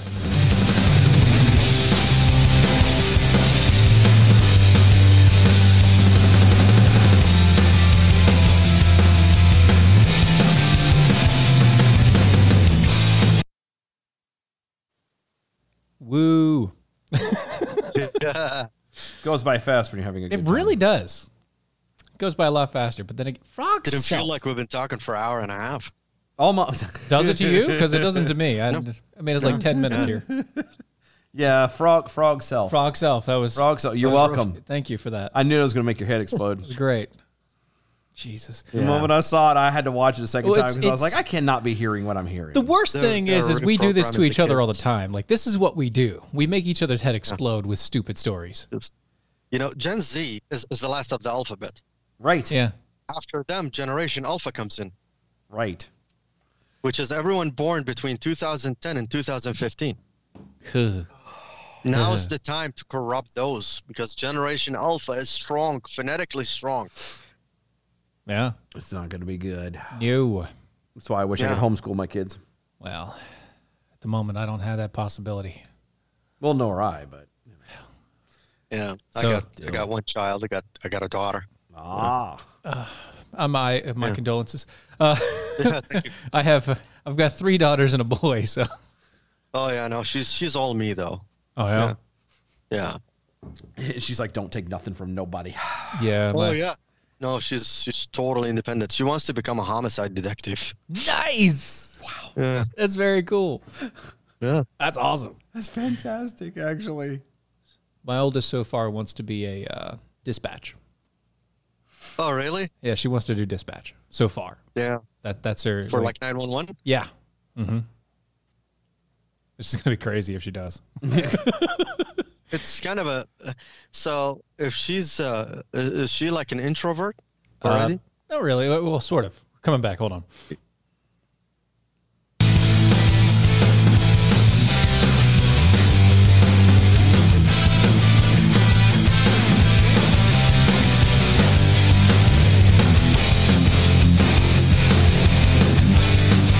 This is Defenders Live.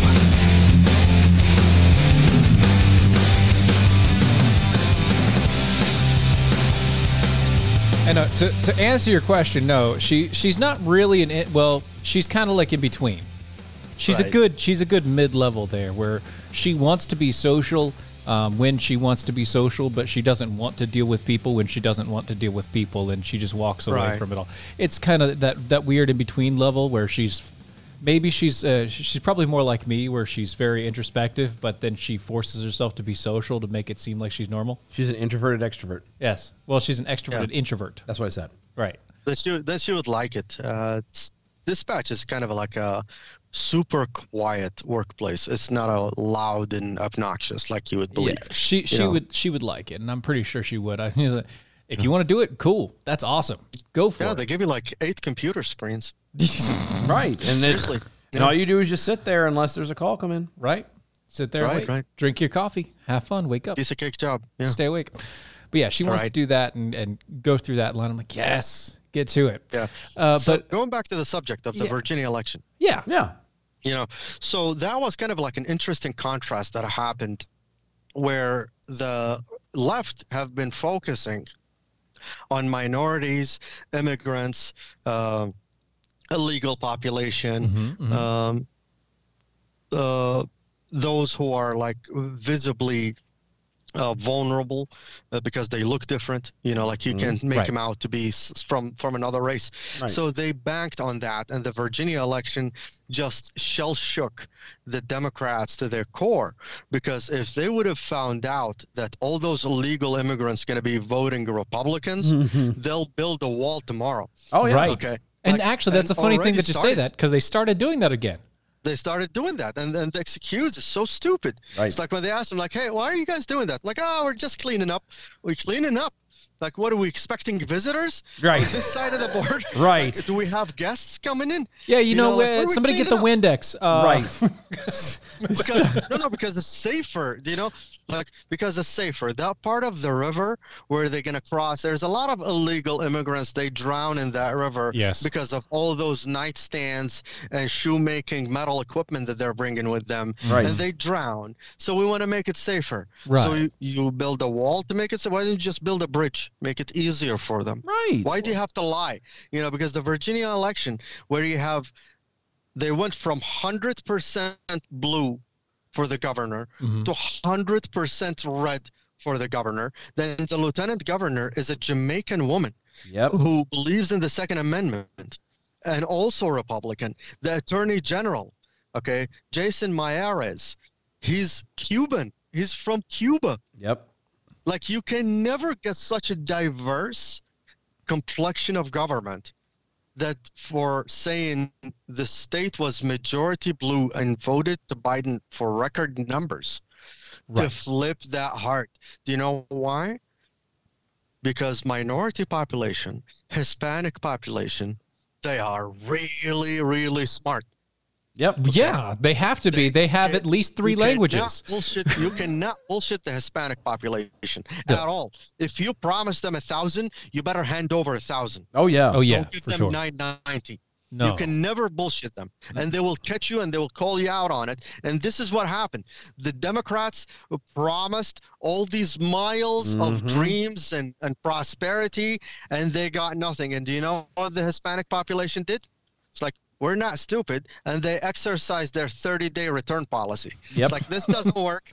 We don't want Click. it. Okay? That didn't help this time. All right, let's try the other one. All right. Right. Maybe they're actually And smarter. You never know. You never know. this is the biggest thing that so everybody got like up in arms about the whole Biden population. Yeah. The Biden speech. So the Biden speech, for those of you who have not seen it, was like covered in background red, and he was dressed up in black. Yeah, it was like the cover of V for Vendetta, the yeah, movie. Yeah, It's it very was, awkward. Or it had a very the New Order from the Rogue One Okay, yeah. had that feel to it. It had the very avant-garde. Yeah, like, yeah. No, it was very stark contrast. Yes. Yeah. Yeah. I was So waiting So to I hear just him talk wanna about tell those famines. people who are upset about the color themes. Sometimes employees don't have a choice in the environment and the uniform that their employer forced them to wear. Right. And the Chinese Communist Party forces the color red and dark suits on all of their employees. Yes. Yeah. Because they want it uniform Fair and enough. also color red. So Yes. you know who's working for who. Right. This is why. And there's another.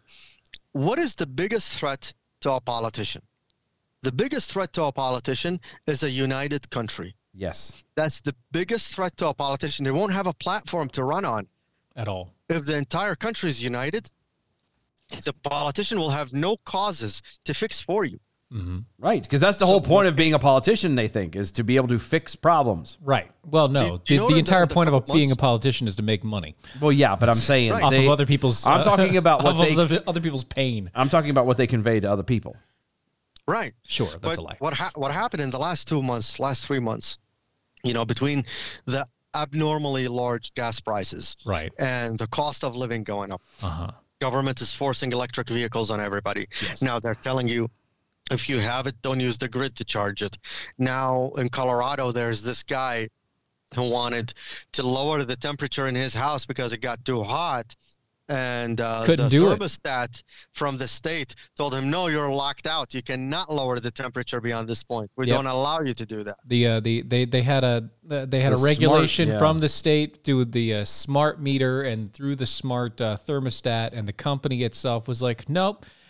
Because of the regulations from the state and the way that we're trying to monitor and also save on energy for everybody, your house has to be regulated to this temperature. You can no longer modify it yourself. You know what I would have done?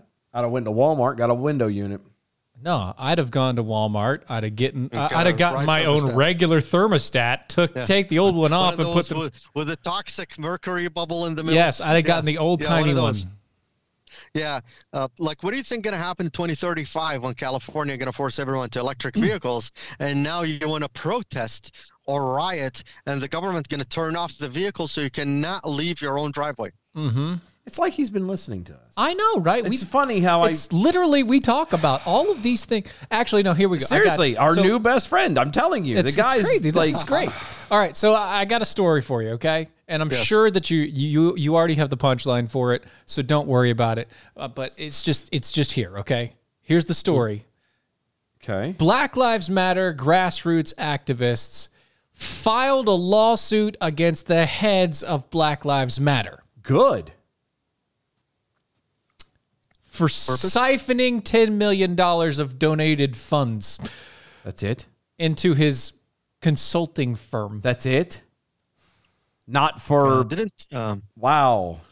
Didn't the head of the Black Lives Matter herself, when she hired her own brother-in-law as a security consultant for her house for $3 million a year contract? Yeah. Also, all the 3 houses that she has. Also, the next line down to the security? Same. The next line down to the same thing. The next line down to the... Yeah, this is a new person, Shalomaya Bowers. Okay. The current leader of the Black Lives Matter Global Network Foundation, or the BLMGNF. LMNOP. Right. You know, I feel we should have our own abbreviation. We should. Because they're all the good ones are starting to get taken away. We do. And guess what? Nobody could say ours either. No, it's true. So that was fine. That's true. That's why we just go by Defenders Live now. Don't you remember? I do. Okay, good. Doc, rest in peace. I know. Rest in peace, buddy. But this person is responsible for multiple recent investigations brought against the BLMs by the IRS, all of which happen to do with their consulting firm, which they siphoned a whole bunch of donations to, specifically no taxes, no nothing. There you go. No, seriously, do the work for wink, what makes it different than churches? Well, first off, BLM should not be a nonprofit. Neither is the NFL. And yet. I'm just surprised. It's just that's the only thing they're going after. Well, this is the newest thing they're going after. This is the newest. Here's my concern about that. Why don't you see those riots anymore? Oh, because they're waiting. No, because they're waiting. It's not part of the agenda right now. That's what I'm saying. They're waiting. They're on hold. Yeah, they're on pause because it's on back order right now. Either the left is gonna. Here's what I'm saying. Either the midterms, either the Democrats are gonna win, therefore they won't need to have the rioting, or the Republicans will win. Thus, they need to add more rioting. Right, and they'll bring back Antifa. Right. So Antifa and BLM are very much like the KKK back in the day. They're just a secondary militant arm of the Democrat Party. Wait a second. No. I thoroughly disagree with that. That they are not just a militant arm of a Democratic Party. They are like Antifa is a terrorist organization. Oh yes. But so is the KKK. Okay. Yeah. And so is Hamas. Yes. Yeah. And so is Fatah. Yeah. Yeah. So is Al Qaeda. So is ISIS. Yes. So is the descendants of Jesus back in the 1800s. Well, yeah. Okay. So those people killed whoever wasn't Christian. So what is? Sorry, the Crusades were terrible. Right. The movie Sicario, Part 2, The Days of the Soldado, when the director of national security asks, what's his name? The main actor. His name was Matt Graver. I have no He asked him, idea. it's like, Yeah. what is how would you define terrorism, Mr. Graver? And he goes, yeah, that's your prerogative, sir. And he goes, terrorism is any individual or groups trying to utilize violence to achieve a political goal. That is the actual definition, by the way. Yeah. In Department of Homeland Security, this is the actual definition of terrorism: is any individual or a group that utilizes violence to achieve a political goal. Yes. Look at what Antifa has done. Always violence. Always for a political goal. Terrorism. Right. Every time. Same thing with BLM. Same thing with. But that's what I'm saying. So they're terrorist organizations, but they're specifically drawn for the Democrat Party. They're the brown shirts for the right. Like the brown shirts were for the Nazi Party. Saddam did that in 2003 in Operation Iraqi Freedom. The day, like the month before the occupation of Iraq. So Baghdad fell April 9th, and the operation in Iraq started like right around March 21st. Right. So Saddam issued a presidential pardon to every prisoner in a correctional facility, opened all the doors. Wow. Everyone who's on death row, everyone in there for serial killing others, everyone in there for armed robbery. I remember when the news came out for that. Yeah. Yeah. All the like hardened, cold-blooded murderers. The real got bad released. of the bad. The worst of the worst of the worst. That was his contingency plan. If the United States were successful in removing him from power, those individuals gonna tear up the country from within. Right. They're going to And destroy if it he within the would've- worries. And if he was able to negotiate a term of some sort where he can stay in power, he will know how to wrangle them all up within 30 days and put them back in prison. Right. Because why not? Because he probably put most of them there in the first place. He put him there in the first place. He has a leash on him, and, you know, you just got to wait. Everything that the leftist liberals across the globe, every riot they have done, their leaders have always got executed. Yep. Every single one of them. Yeah. Because they try to fan the flames to get things to burn hotter, faster, quicker, and to cause as much damage in a shorter amount of time As to get humanly twice possible. as good for half as much. Right. And they think they're going to rise to power when the regime shifts. Everybody, okay, so that is the weirdest thing. And I get it. You know, you get a regime shift, you get the rise of power, but do you not understand that in the flow of history, every time you rise to power under that internal strife, all you're doing is setting the next target on you? Nah. Not just that. So every reform, whenever you do a reform, you need to deal with the consequences of that reform. Right. So it started in Algeria, and they had a riot, and it spread out through Twitter. Twitter stood with their hands in their pocket, and they did not suppress that under misinformation, and they overthrew the government. The infection reached Libya, and the same thing happened in Libya, and they overthrew Muammar Gaddafi. Yeah. Yep. And Twitter also was as like a serving platter for all these riots and revolutions. Same thing happened in Egypt, and they overthrew Hosni Mubarak out of control. Same thing they tried to do in Syria, but it didn't happen. And I'm going to get to that because I don't have a firsthand knowledge, but I've heard it from someone else that was inside the room. So the thing between Syria, have you ever like got curious over why did, after everything we have done in Syria, Trump immediately and overnight pulled out of Syria? Have I thought about that? No, I didn't. I'll be Everybody honest. got I upset. didn't think about it. Even Mad Dog Mattis, tendered his resignation like a week after. Yeah, I remember that. Do you remember? Right. Yeah, I remember all that. He goes, "Yeah, I need to resign." I figured that what had happened was it was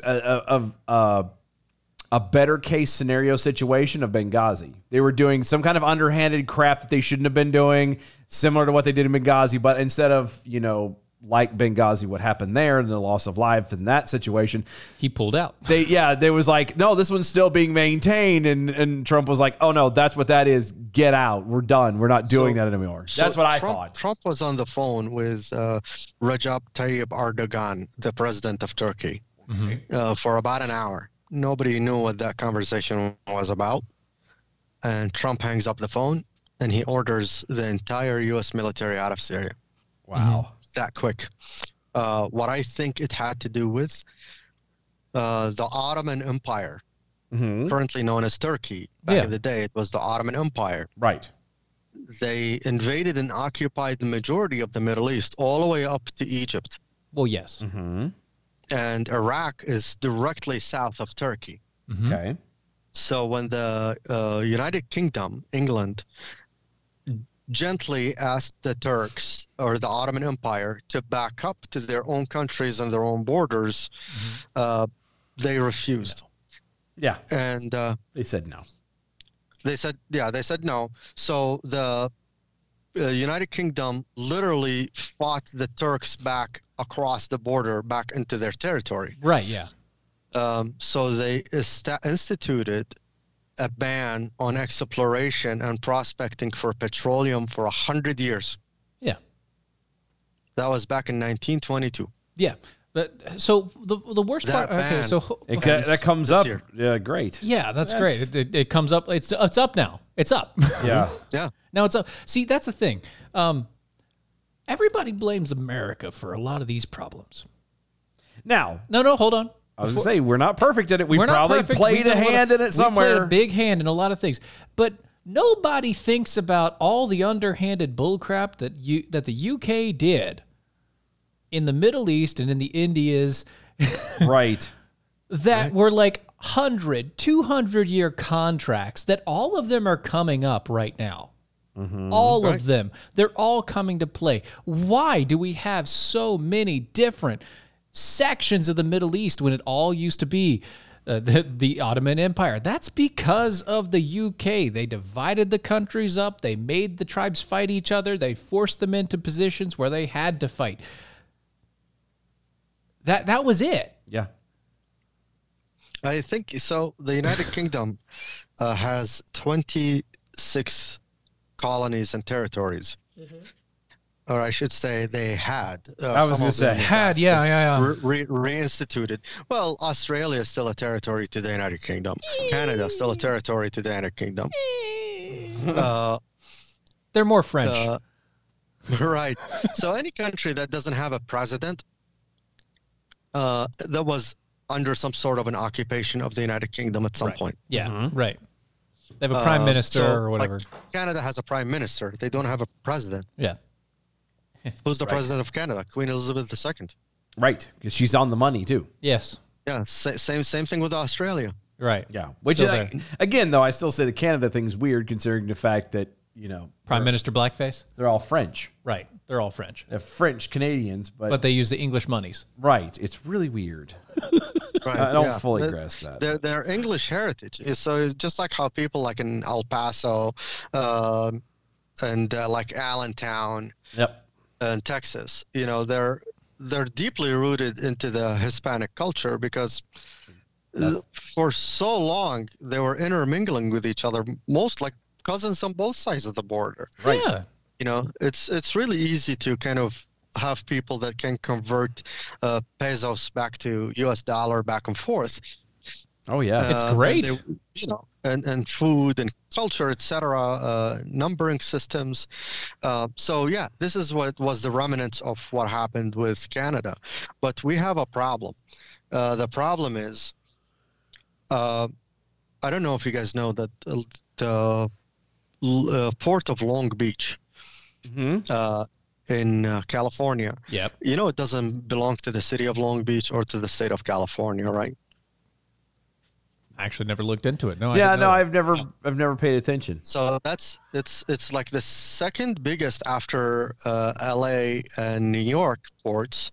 The Long Beach port, it moves large shipments of everything imported to the United States. Right. Initially, it was owned by the OOCC company, which is the Orient Overseas International, OOIC, I think it's called. China. And that was a Hong Kong company when Hong Kong was kind of like a economic partner to the United States when it was under the British occupation. Oh, yeah. Then when they gained their independence, they found out that the Cisco group. Right. Cisco Foods.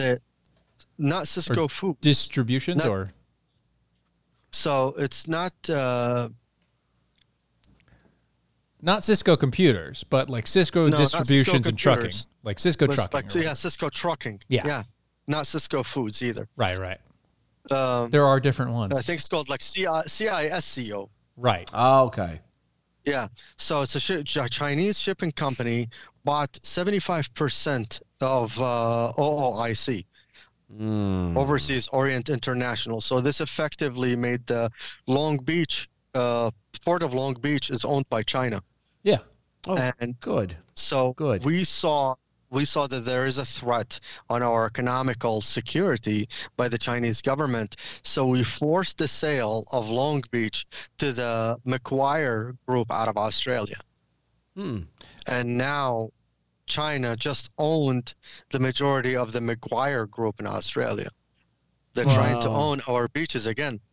They also own the Hambantota, Port of Hambantota in Sri Lanka, Port of Singapore, Port of Mocha in Aden, Yemen. Yep. They invested about $1 billion in the Suez Canal.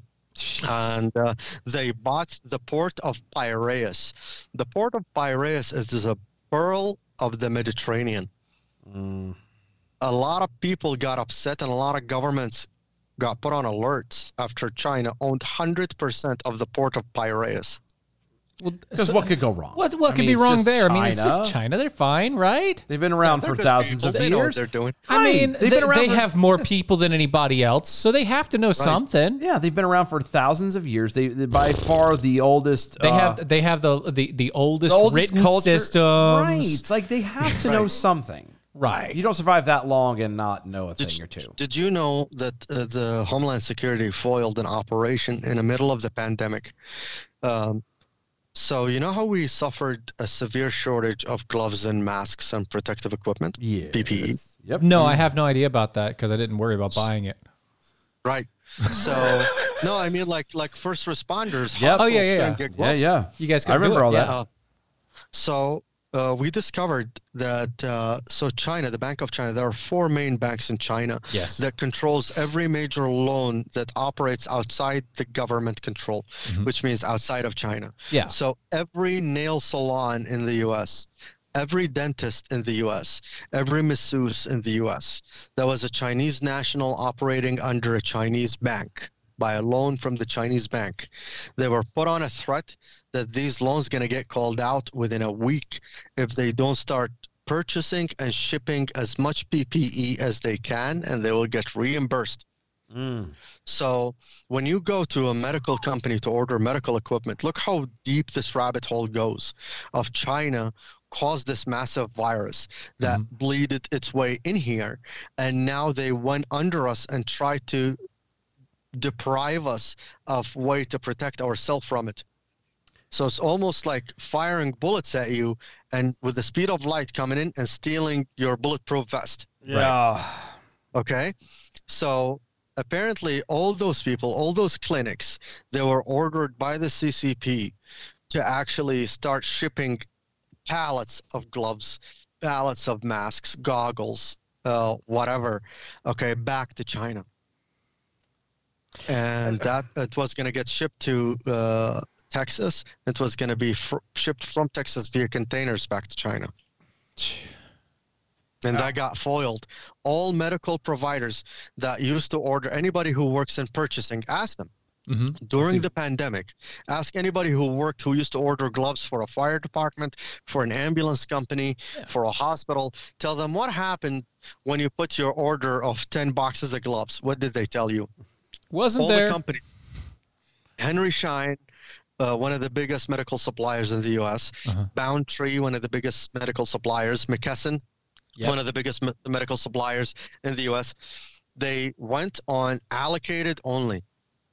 So they stopped all these giant orders because their system was getting crippled by carts full of gear that got ordered that offset their balance on the shelf.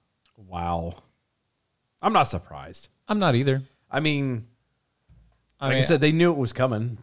It was kind of their fault. They kind of did it. It was them. So I actually have the PDF file, the paper of the Nice. Wuhan Institute of Virology that published January 29th, 2019 about the COVID virus and the variant of it that's being transmitted via bats. Right.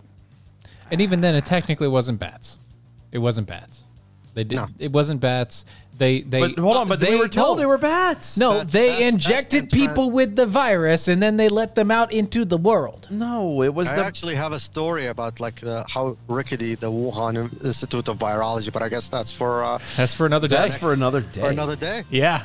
Dude, Absolutely. Thank you for hanging out with us. This has been a blast. We actually didn't even get to talk that much, which is amazing for this show because usually That's hard for me. He talks over everybody. I know. No matter what it is. I'm bad at He's very bad at this.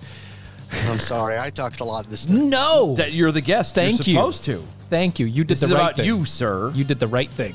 Thank you. Now, I appreciate before we you. go, Thank you. make sure, once again, where can people find you? Go ahead. Spit them out. You can find me on TikTok under Gridlock Pod or backup account Gridlock Podcast. There you go. There's a beacon link that you can click on under my profile. You can find all my links. Very cool. There it is. Very cool. All right, we're gonna have him back on. Yeah. Not tomorrow. No, but not probably tomorrow. next week. Definitely. And, Probably next week. Absolutely. if we can do that, and that would be amazing because we have to get part 2 of 7 Or 12. or We don't know how many. 23 or whatever it is This is a huge thing. because it's amazing. Walid Gridlock, thank you so much for hanging out with us, bud. We're going to have you I back on appreciate for you, sure. Dylan. Thank you, Steven. I appreciate you guys. Thank you for Defenders Live. I appreciate it. Thank you so much. Thank you, brother.